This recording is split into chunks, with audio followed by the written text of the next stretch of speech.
Welcome back, students. Today, for the next several days, we're going to cover the second group of presidents, the Jacksonian presidents.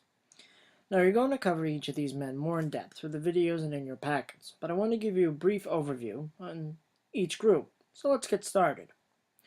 Within the Jacksonian presidents, we have John Quincy Adams, Andrew Jackson, Martin Van Buren, William Henry Harrison, and John Tyler.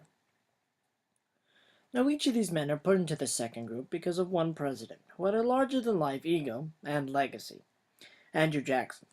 Some of these men disliked him, but all respected him. Most of these men served 2 terms, except for our first death in office with William Henry Harrison.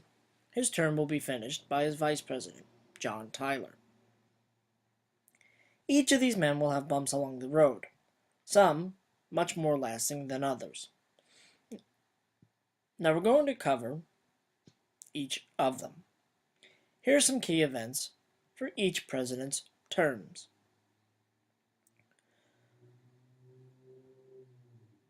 John Quincy Adams was a rare bird, one of the smartest presidents ever. He, much like his father John Adams, had a hard time identifying with people. His legacy after the presidency was much more successful.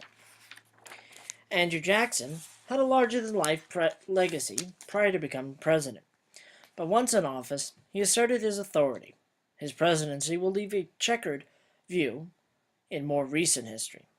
Things like the Indian Removal Act and the closing of the Bank of the United States. Martin Van Buren isn't a well-known president and was handed a list of problems he didn't feel capable of handling. Many of these problems stem from Jackson's, and he does his best to fix them.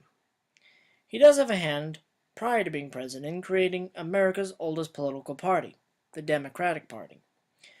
William Henry Harrison had much potential, but it was never seen because of his premature death a month after being sworn in.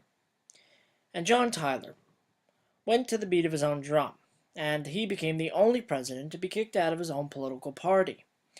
His lasting legacy was the first president in America that had stretched the United States from east to west coast, and also annexed Texas for the United States.